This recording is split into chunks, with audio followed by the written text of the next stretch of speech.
دجال کے بارے میں بہت سارے حدیث ہیں، لیکن ایک حدیث میں ہمیں دجال کی ایگزیکٹ لوکیشن کے بارے میں بہت سارے ہنٹس دیے گئے ہیں، اور یہ حدیث ہم سب نے بار بار سنی ہوئی ہے کہ ایک دن بھری محفل میں رسول اللہ صلی اللہ علیہ وسلم کے پاس ایک عیسائی آیا اور اس نے اسلام قبول کر کے اپنا واقعہ سنایا کہ میں اور کچھ لوگ عرب سے مشرق کی طرف روانہ ہوئے، ہم ابھی راستے میں ہی تھے کہ اچانک سمندر کا موسم بدل گئی اور ہماری کشتی اپنے راستے سے بھٹک گئی۔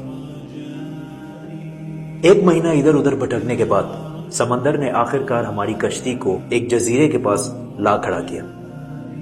بڑی کشتی ڈاک کر کے ہم چھوٹی کشتیوں کے ذریعے اس جزیرے پہ پہنچے، اور وہاں ہماری ملاقات ایک عجیب قسم کے مخلوق سے ہوئی جو بالکل کالا اور جسم پر بہت زیادہ بال تھے اس کے، اور اس نے اپنا نام جساسا بتایا۔ ہم نے اس سے پوچھا تم کیا چیز ہو، کیا مخلوق ہو؟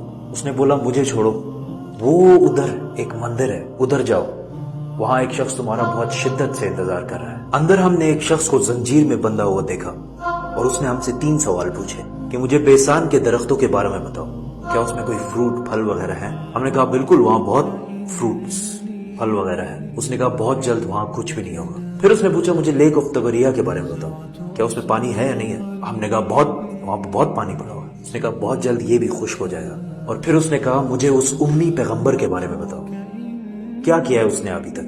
ہم نے بتایا کہ وہ مکہ سے نکل کر مدینہ میں آباد ہو چکا ہے۔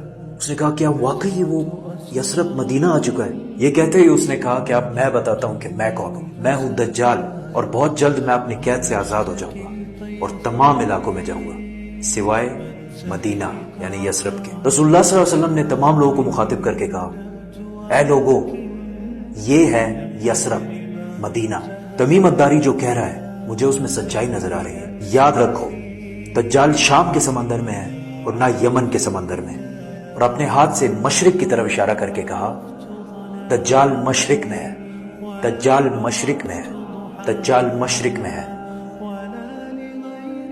اب سمپل سی بات ہے، ایز وی نو کہ مشرق کی طرف سفر کے بعد ان کی کشتی ایک جزیرے پہ رکی تھی۔ So let's just find out all the islands east of Medina۔ مدینہ کے ایسٹ میں there's the famous Arabian Sea، اور اس میں مینلی 4 جزیرے پائے جاتے ہیں: Lakshadweep island in India, Socotra island in Yemen, Masirah island in Oman, and Astola in Pakistan. حدیث میں کلیئرلی فرمایا گیا ہے کہ دجال یمن کے سمندر میں نہیں ہوگا، تو یہ 2 آئلینڈز تو نکل گئے۔ رسول اللہ صلی اللہ علیہ وسلم نے مدینہ میں جو مشرق کی طرف اشارہ کیا تھا، اگر اس سے ہم ایک سیدھی لائن کھینچے تو وہ بالکل استولا آئلینڈ کے اوپر سے گزرتی ہے۔ اور جب جساسا نے ان کو اس جزیرے پہ ایک ٹیمپل مندر کی طرف بھیجا تھا، تو اس جزیرے پہ ایک مندر ٹیمپل کے کوئی ریمینز تو ہونے چاہیے۔ انڈیا کے اس آئلینڈ میں تو ایسا کچھ بھی نہیں ہے، لیکن پاکستان کے استولا آئلینڈ میں پتہ ہے کیا ہے؟ مندر۔ لیکن یہ تو 1450 سال پرانی کہانی ہے، مندر تو ابھی 40-50 سال پہلے بنا ہوگا۔ 2000 سال پرانا مندر، اور مندر بھی کس کا؟ کالی ماتا، ہندوؤں کی سب سے خطرناک اور خوفناک گاڈس، دیوی، جو دکھنے میں بہت خوفناک اور جس کے جسم پر بھی بہت زیادہ بال ہے۔ کچھ یاد آیا؟ جساسا۔ ان صحابیوں نے جس عجیب سے مخلوق کی بات کی تھی وہ بالکل ہندوؤں کے اس بھگوان سے ملتا جلتا ہے۔ لیکن اگر آج آپ استولا آئلینڈ جائے تو آپ کو دجال نہیں ملے گا۔ وہ آزاد ہوا ہے یا نہیں یہ تو نہیں پتا، لیکن یہ جو جساسا ہے اس کو غور سے دیکھیں۔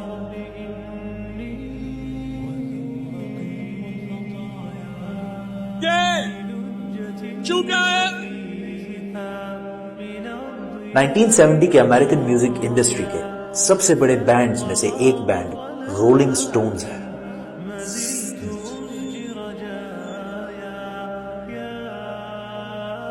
جس نے اپنا یہ لوگو ہندو گاڈس کالی ماتا سے انسپائر ہو کے بنایا ہے، اور یہ لوگو پچھلے صدی کے سب سے مشہور لوگوز میں سے ایک ہے، اور رولنگ سٹونز بینڈ کو one of the greatest of all time مانا جاتا ہے۔ ون وے اور دی ادر، دجال کے جزیرے والے جساسا کا پوری دنیا کے میوزک انڈسٹری اور فلم انڈسٹری کو شیپ کرنے میں بہت بڑا ہاتھ ہے۔ کوئنسیڈنس؟ or maybe not.